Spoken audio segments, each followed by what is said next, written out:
ప్రయత్నించి ఇవన్నీ చేశారు. దాని నుంచి మీరు గుణపాఠం నేర్చుకోవాలి తప్ప ఆమె మీద మీరు దాడులు చేయటమో లేకపోతే మానసికంగా వేధించడమో తప్పని విషయాన్ని గ్రహించండి. జనసేన వాళ్ళైనా తప్పిది. చంద్రబాబు నాయుడు గారు ఇంత దారుణమైనటువంటి నేరాలు చేస్తున్నప్పుడు మీరు సైలెంట్గా ఉండటం తప్పు అనేది నా కోరిక. లేదు మేము సైలెంట్గానే ఉంటాము, ఆయన ఎమ్మటే వెళ్తాము, ఆయన మోచేతి నీళ్ళే తాగుతాము, 15 సంవత్సరాల పాటు ఆయన్నే ముఖ్యమంత్రిగా చూడాలని మా కోరికగా ఉందంటే అది మీ ఇష్టం, నేను చేయగలిగింది ఏమీ లేదు. అది తప్పు ప్రజాస్వామ్యంలో అనేది నా అభిప్రాయం. సార్, జనసేన నాయకుడు నాగబాబు కూడా మీరు చేసిన వ్యాఖ్యలు తప్పుపట్టారు, కానీ ఎక్కడ మేము ఇంటి మీద జరిగిన దాడిని మాత్రం తప్పుపట్టలేదు. ఆయన మీరు కాపు కులం అన్నది ఇంప్రెషన్ వచ్చేసరికి ఆయన ఒక స్టేట్మెంట్ ఇచ్చారు. కారణం ఏంటంటే నాగబాబు గారు అన్నాడు, పవన్ కళ్యాణ్ గారు అన్నారు. వెంటనే అనలా, 4-5 రోజులు గడిచిన తర్వాత అన్నారు. అంటే చంద్రబాబు నాయుడు గారి దగ్గర నుంచో లోకేష్ దగ్గర నుంచో వాళ్ళకి ఆదేశాలు వచ్చినాయి. ఎప్పుడైతే కాపుల మీద దాడి జరిగిందని ఒక అనేటువంటి మాట వస్తుందో మీరు కాపులుగా మాట్లాడనని వీళ్ళని రెచ్చగొట్టారు. బహుశా ఐ థింక్ లోకేష్ అయి ఉంటాడు, అంతా లోకేష్ చూస్తున్నాడు కదా. అప్పుడు పవన్ కళ్యాణ్ గారు ఏమన్నారంటే బూతులు తిడితే దాడులు జరగవా అన్నాడు. That is the word has used. మరి మన నాగబాబు గారు ఏమన్నారంటే ముఖ్యమంత్రిని తిడితే ముద్దు పెట్టుకుంటారా కొట్టగా అన్నాడు, జైల్లో పెట్టగా అన్నాడు. What is this? నేను చాలా సందర్భాల్లో చెప్పా, బూతులు తిడితే దాడులు చేసే సంస్కృతి ఉంటే మరి పవన్ కళ్యాణ్ గారు ఎంత బూతులు తిట్టాడు. ఎమ్మెల్యే నా కొడకల్లారా, తెలుగుదేశం అది వైఎస్ఆర్సీపీ ఎమ్మెల్యే నా కొడకల్లారా అని తిట్టాడే. మరి దాడి చేశామా? దాడి ఎవరన్నా చేశారా? ఏంటిది నాకు అర్థం కాలేదు. దాడులు చేస్తే కేసులు పెట్టండి, సారీ బూతులు తిట్టాను అనుకుంటే కేసులు పెట్టండి, దాడులు చేస్తారా? బూతులు తిట్టినోడి మీదల్లా దాడులు చేయటం మొదలెడితే పోలీసు ఎందుకు, కోర్టులు ఎందుకు, కేసులు ఎందుకు? ఆలోచించాలి కదా కనీసం. ఏంది ఇదంతా ఒక రకంగా వాళ్ళ సపోర్ట్ చేయటం కోసం ఇష్టం లేకపోయినా మాట్లాడిన మాటల్లాగా నాకు అనిపిస్తుంది. అంతరాత్మలకు అంగీకరించదు. ఒక అబద్ధం చెబుతున్నాను అర్థమైంది, నాగబాబుకి అర్థమైంది, లోకేష్కి మన పవన్ కళ్యాణ్ గారికి అర్థమైంది. కానీ అనివార్యం, చంద్రబాబు ఏం చెప్తే చేయాలనేటువంటి ఒక బానిసలుగా మీరు అక్కడ వ్యవహారం చేస్తున్నారు. ఇది చాలా ప్రమాదం, సమాజానికి ప్రమాదం, మీ సమాజానికి ప్రమాదం, మన కాపు సమాజానికి ప్రమాదం అని నా అభిప్రాయం. సరే, ఇంకా అంబటి రాంబాబు జైలుకి వెళ్ళినా సరే ఇంకా నోరు తగ్గలేదు. ఇప్పటికీ మీ రెడ్డ బుక్కి నా కుక్క కూడా భయపడదు, మా ఇంట్లో కుక్క కూడా భయపడదు అని రెచ్చగొడతా ఉన్నారని అంటున్నారు టీడీపీ వాళ్ళు. ఇప్పుడు నేను జైలుకి వెళ్తే నోరు తగ్గాలా? నేను జైలుకి వెళ్తే భయపడాలా? నన్ను జైల్లో పెడితే పిరికివాడిని అవ్వాలా? ఎందుకు అవ్వాలంటున్నా? సర్వం తెలిసిన వాడిని కొద్దో గొప్ప. మీరు జైల్లో పెడితే ఉనికిపోయేటువంటి వ్యక్తిని కాదు, మీరు దాడులు చేస్తే పారిపోయేటటువంటి వ్యక్తిని కాదు. ధైర్యాన్ని ప్రదర్శించవలసిన సమయమే అదని భావించాను నేను. అందుకనే ధైర్యంగా ఉన్నాను. ఎన్ని రోజులైనా లోపల ఉంటానన్నాను. సరే, మా అమ్మాయి ఏదో మాట్లాడింది, మా అమ్మాయిని ఉసుకులి పంపించాం. మా అమ్మాయి అట్లా మాట్లాడిందని నాకు తెలియదు. This the first time. ఆ ఆవేదన, మన ఇంటి మీద జరిగిన దాడి, మా నాన్న మీద జరిగిన దాడి, నా మీద జరుగుతున్న దాడి, లేదా నా తల్లి మీద జరుగుతున్న దాడి, మా ఇంటి మీద జరుగుతున్న దాడి కళ్ళారా చూసిన తర్వాత గుండె రగిలి మాట్లాడింది. తప్పే ఉంది? దాన్ని కూడా తప్పుపట్టే కార్యక్రమం చేస్తున్నారు. చేసుకోనండి, మనకేం అభ్యంతరం లేదు. ఏది వాస్తవమో, ఏది అవాస్తవమో, ఏది ధర్మమో, ఏది ధర్మం కాదో ప్రజలకు గ్రహించే శక్తి ఉంది. మాట్లాడకపోవచ్చు, ప్రస్తుతం మాట్లాడవలసి వచ్చినప్పుడు మాట్లాడతారు. సరే, కాపులు చాలామంది మీకు మద్దతు ఇచ్చారు, చాలామంది నాయకులు కూడా వచ్చిన పరిస్థితి. ఇతర పార్టీల్లో ఉన్నటువంటి కాపులు కూడా మీకు సపోర్ట్ చేశారా? నిజమేనా? చేశారు కదా. నా దగ్గర డైరెక్ట్గా ఇప్పుడు కన్నా రజని ఆమె డైరెక్ట్గానే మాట్లాడింది కదా. ఇంకా చాలామంది నా దగ్గరికి వచ్చి కూడా మాట్లాడారు. కాపులో ఉన్నవాళ్ళు, జనసేన ఫౌండర్స్గా ఉన్నవాళ్ళు వచ్చి కలిసి మాట్లాడారు. వాళ్ళు కావాల్సింది వాళ్ళు సానుభూతి తెలిపేటటువంటి కార్యక్రమం, ఇది అన్యాయం అనేటువంటి కార్యక్రమం చేశారు. జరుగుతూ ఉంటుంది ఇలాంటి. ఎక్కడా కూడా సార్ ఒక్క వాస్తవాన్ని గమనించాల్సింది అంటే పార్టీ స్ట్రక్చర్లో ఉన్నప్పటికీ కూడా వాళ్ళకి ఒక మనసు ఉంటుంది కదా. వాళ్ళకి మనసు ఉన్నప్పుడు ఆ పార్టీ స్ట్రక్చర్ నుంచి బయటకు వచ్చి నా ముందు చెప్పలేకపోవచ్చు, కానీ బై ఫోన్ లేకపోతే మరొకరితో సందేశం చాలామంది జనసేనలో ఉన్నవాళ్ళు, ఈవెన్ తెలుగుదేశంలో ఉన్న వాళ్ళు కూడా నా సామాజిక వర్గం ఇది అన్యాయం, అక్రమం రాంబాబు గారు, 7:30 గంటల సేపు మీ ఇంటి మీద దాడి జరుగుతుంటే, పైగా గుంటూరు లాంటి పట్టణంలో నడిబొడ్డులో కాపుల ప్రాబల్యం ఉన్నటువంటి ప్రాంతంలో మీ మీద దాడి జరగటం అనేది సహించరాని, అన్యాయంగా దాడి జరగటం. న్యాయంగా దాడి జరిగితే అది వేరే విషయం. తప్పు అని ఖండించిన వాళ్ళు చాలామంది రాలేకపోయారు. కొంతమంది ఫోన్లో చెప్పారు, కబుర్లు చేశారు. ఇవన్నీ వాస్తవాలే, నేను అబద్ధాలు చెప్పాల్సిన అవసరం నాకు లేదు. సార్, అంబటి లేదు, గుమ్మటి లేదు, మేము తలుచుకుంటే గుమ్మం కూడా దాటనివ్వమని తెలుగుదేశం వాళ్ళు వార్నింగ్ ఇస్తున్నారు. మిమ్మల్ని మీ నోరు అదుపులో పెట్టుకోవాలి. తెలుగుదేశంలో ఎవరు ఈయనగా రాజమండ్రి ఆయన పేరేంటి, బుచ్చయ్య చౌదరి. బుచ్చి చౌదరి. బుచ్చి చౌదరి ఏదో పిచ్చి పిచ్చిగా మాట్లాడాడు. ఏంది బుచ్చి చౌదరి లాంటి సీనియర్లు కూడా అంత పిచ్చితనంగా మాట్లాడతారని నేను అనుకోను. అంబట్లేదు, గుమ్మట్లేదు, మేము తలుచుకుంటే గడప దాటనేము, అదేగా చేసింది మొన్న. ఇంకొత్తగా చేసేదే ఉంది. మీరు తలుచుకున్నారు, మీ ప్రభుత్వం, మా ప్రభుత్వం ఉంది అన్నాడు.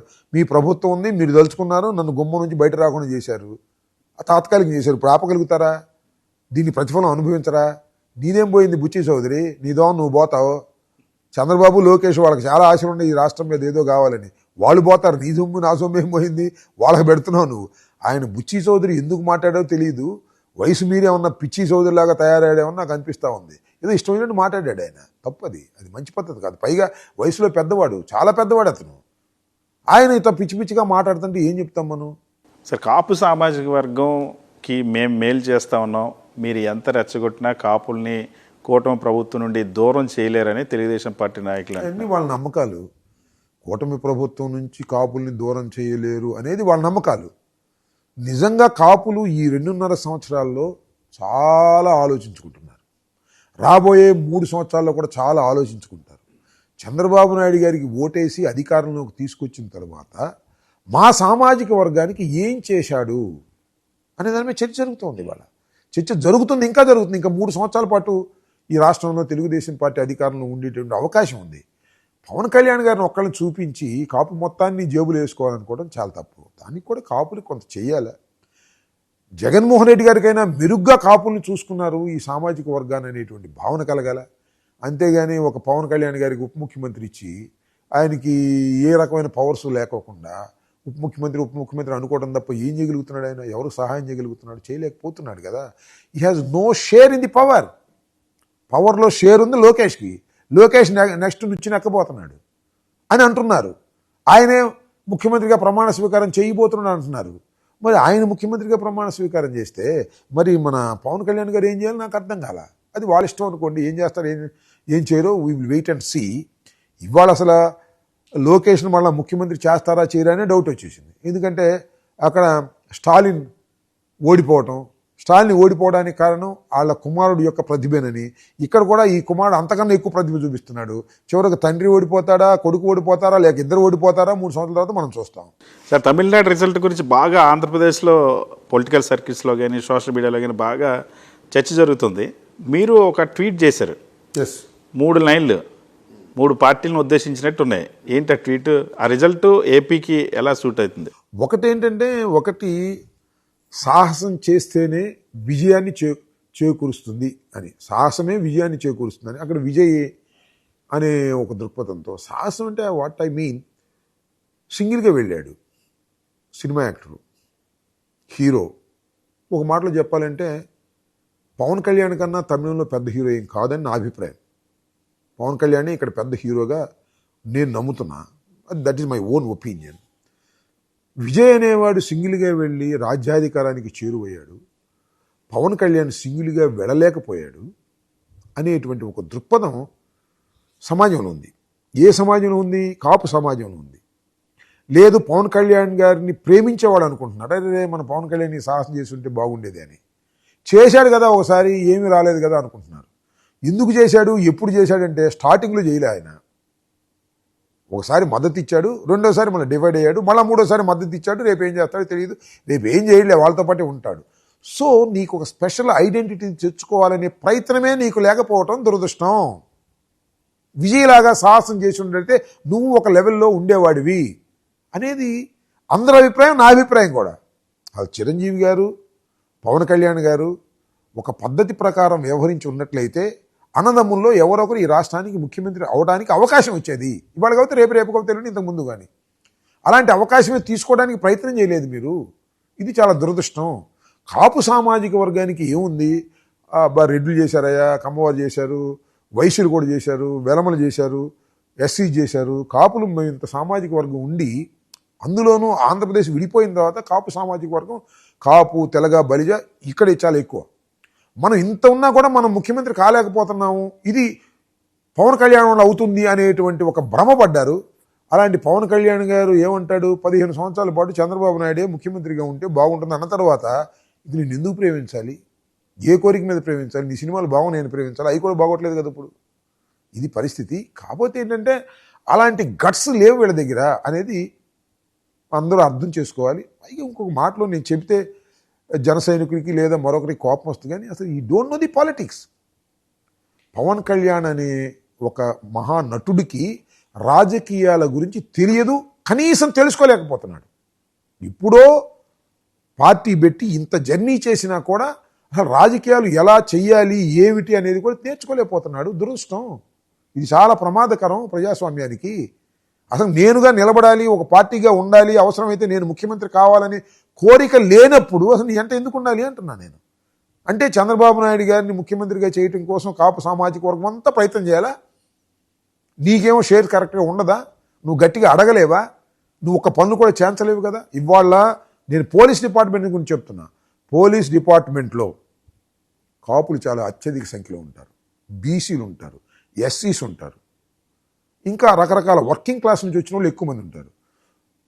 చంద్రబాబు సామాజిక వర్గం వాళ్ళు ఆ పైన ఉంటారు తప్ప కింద ఉండరు. కానిస్టేబుల్స్ దగ్గర నుంచి సిఐ దాకా ఉండరు, డిఎస్పీ దాకా ఉండరు.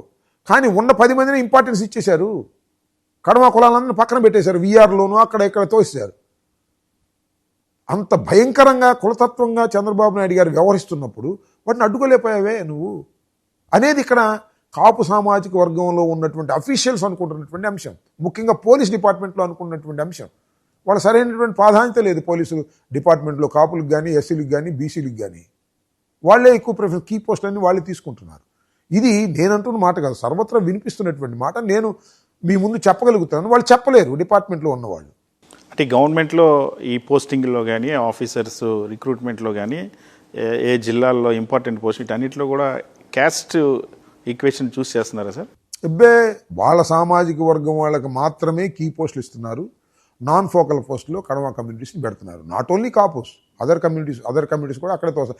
ఎక్కడో కావాలని ఎస్సీసీని బీసీని కొన్ని చోట్ల వాళ్ళకి అనుకూలంగా ఉన్న వాళ్ళు పెట్టుకోవచ్చు. కానీ వెరీ వెరీ కీ పోస్టులన్నీ కూడా ఆ సామాజిక వర్గానికి సంబంధించిన వారికి ఇస్తున్నారు. లెక్క చూసుకోమండి, నేనేమి లెక్కలు లేకుండా చెప్పటల్లా, ఖచ్చితంగా లెక్కలు చూసుకోమని. సార్, తమిళనాడులో విజయ్ విక్టరీ సాధిస్తే ఆంధ్రాలో వైఎస్ఆర్సీపీ పవన్ కళ్యాణ్ని ఎందుకు ట్రోల్ చేస్తుంది, ఎందుకు విమర్శలు చేస్తుంది? వైసీపీ ట్రోల్ చేయటం ఏంటి?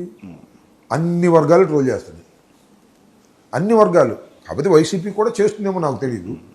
నేను ఒక ట్వీట్ పెట్టాను, ఎంకిపెళ్లి సుబ్బిసాగుకు వచ్చింది, ఆయన గెలుపు ఈయన మీద విమర్శ చేయడానికి వచ్చింది. కంపేర్ చేస్తారు సార్. ఇవాళ is also a cinema actor, is also a cinema actor, is also hero, is also hero. అతను సాధించాడు, ముందుకు వెళ్ళాడు, నువ్వు సాధించలేకపోయావు. 12 సంవత్సరాలు అయినా కూడా అతను 2 సంవత్సరాలు ఒక గొప్ప టార్గెట్ని రీచ్ అయ్యాడు. నువ్వు అలా చేయలేకపోయావు. నువ్వు ఏ కాడికి చంద్రబాబు పల్లకి మోయటానికి ప్రయత్నం చేస్తున్నావు. ఇలా ఎన్నాళ్ళు మోస్తే ఏమి లాభం, విజయ్లాగా సాహసం చేయొచ్చు కదా అనేది ముఖ్యంగా జన సైనికుల్లో ఉంది. వైఎస్ఆర్సీపీలో ముఖ్యంగా జన సైనికుల్లో ఉంది, కాపు సామాజిక వర్గంలో ఉంది. నువ్వు ఎప్పుడవుతావు ముఖ్యమంత్రి? ఇంకా ఇలాంటి అవకాశాలను కూడా వినియోగించుకోలేదు అంటే నేనేమంటానంటే, చాలామంది అని అంటారు ఏదో రెచ్చగొట్టి చంద్రబాబు నాయుడు గారి అంటే 15 ఏళ్ళు కలిసి ఉంటాం కాబట్టి రెచ్చగొట్టి విడదీయడానికి.